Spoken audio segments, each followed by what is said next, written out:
Hey everyone, how's it going? So I'm here for a type of video that I don't usually do. I want to talk about what books I think I might read in October. TBRs aren't something I usually do because I usually have a really hard time actually keeping to them, but all these books are either books that I've started, books that I'm sort of obligated to read, or books that I have out from the library that I kind of need to get done, or just books that I know that I'm really eager to read at the moment. So I think I can be relatively certain that I actually will read these, but you know what? TBRs aren't exactly about actually reading every book you talk about. They're just kind of about having fun looking at the possibilities of reading throughout an entire month as I try to keep the cat from attacking my camera. Um, so yeah, I just thought I'd do this video because I wanted to talk a little bit about what I'm planning to read. And I'm going to start with the one read here that is completely obligatory, because it's a buddy read, The Divine Comedy by Dante Alighieri, which I'm buddy reading with Elena Macredina. I think this is like the third or fourth buddy read I'm doing with Elena this year. And by the sounds of it, we have like 50 to do next year, so Elena and I are just going to be doing buddy reads in perpetuity. But yeah, so we're reading The Divine Comedy throughout October. I'm actually not going to read this translation that I bought. This is the translation by H.F. Carey, and I read the first few pages and thought it was insufferable, just really confusing and hard to read. So I downloaded the John Ciardi translation because I read an excerpt and I really liked it. I thought it was very sing-songy and much easier to read than this one. Um, so that's the one I'm reading. And I've already started the Inferno, and I'm really liking it so far. But yeah, this is my one obligatory read, and Elena and I are going to be making each going to be making videos on each of the three sections of the Divine Comedy. And I'll try to remember to leave our schedule for video posting down below so that anyone who cares can watch if they want to and look out for those videos. But yeah, I'm really looking forward to this. I've been wanting to read this book all year long. Um, this is hands down the buddy read I've been most excited for. So yeah, really looking forward to that. Next is a book that I'm more than halfway through. It's one that I talked about before too. Steve Brusatte's book about dinosaurs. The Rise and Fall of the Dinosaurs: A New History of a Lost World. So there's where I'm at in it, and I'm still loving it. I'm on page 200. I'm still loving it. I just got to the chapter about Tyrannosaurus Rex. There's an entire chapter about Tyrannosaurus Rex, which is awesome for me because, like every other young boy who got into dinosaurs when he was a kid, Tyrannosaurus Rex is my favorite. Um, so yeah, I'm still loving it. It's still great. I still think Steve Brusatte is a wonderful writer. Really brings a narrative flair to the whole story of the dinosaurs. And anyway, I'm gonna be hopefully finishing this. I don't have that much left. I have 150 pages left. And this is easy reading. Both because it's a nonfiction subject where I already have a pretty firm grounding in it, which always makes nonfiction easier. And because it's well written, and because it's actually not. I mean, there's not that much on every page. So I think that I really should absolutely finish this.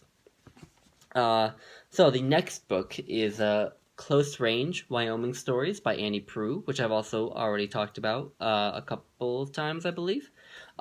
Just a collection of short stories about people living in Wyoming, mostly men living in Wyoming. And included in this collection is Brokeback Mountain, which is obviously the source of the film Brokeback Mountain, which is one of my favorite films ever. I've already read the short story Brokeback Mountain in this copy. I kind of just skipped to it because I wanted to read it really badly. And yeah, it's beautiful, and I'm liking a lot of. I've read a lot of the other stories in here already too. I have about halfway more to go, and have really liked all of them. So yeah, that one, and then the next one is a book that I have out from the library that was recommended to me by Jason from Old Blues Chapter and Verse.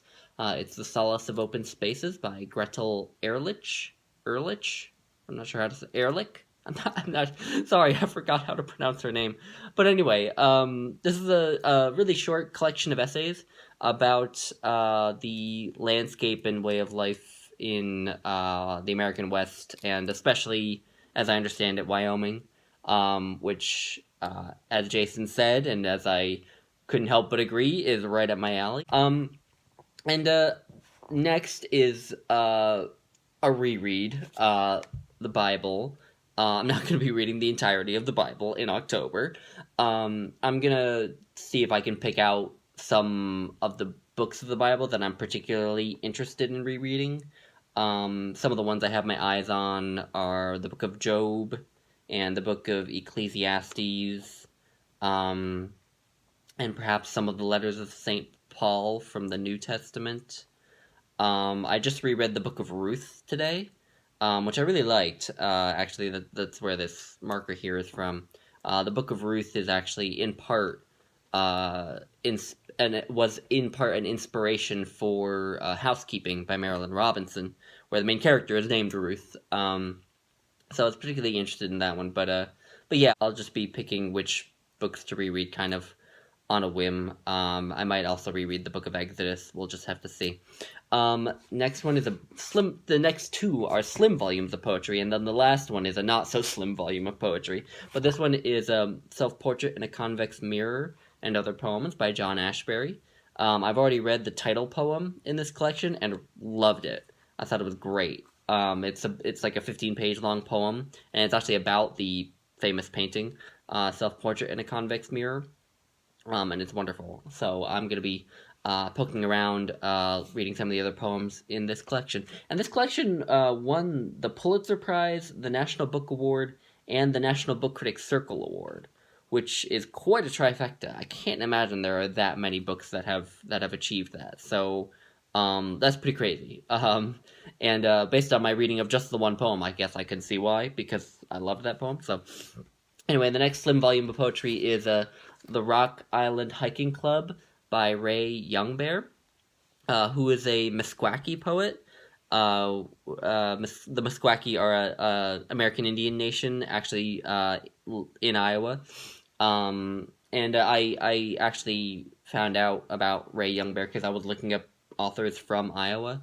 And it was particularly interesting to find an author who was both from Iowa and a Native American from Iowa. So, and I read a few of his poems online and thought that they were pretty interesting. So, yeah, again, I might not read the entire collection, but I will be poking around in it. And then the last one is my not-so-slim volume of poetry, Leaves of Grass by Walt Whitman. Last month I reread a few of my favorite Walt Whitman poems that I have marked out here. I reread When Lilacs Last at the Dooryard Bloomed, which I loved. And something interesting about that particular poem is that, according to Harold Bloom, When Lilacs Last at the Dooryard Bloomed, in addition to having a mouthful of a title, is Walt Whitman's greatest poem and possibly the greatest piece of literature produced by an American, which is pretty crazy. I don't feel qualified to disagree with Harold Bloom, but I definitely think the poem is gorgeous. So anyway, that's just a tangent. I will be poking around this like in the other ones, and yeah, Bessie wants attention. But yeah, so that is my possible TBR for October, and so anyway, if anyone has read any of these, then give me your thoughts. And if anyone would like to join Elena and I for the Divine Comedy, then let me know, and we would love to have you. And yeah, anyway, thanks for watching, guys. Bye.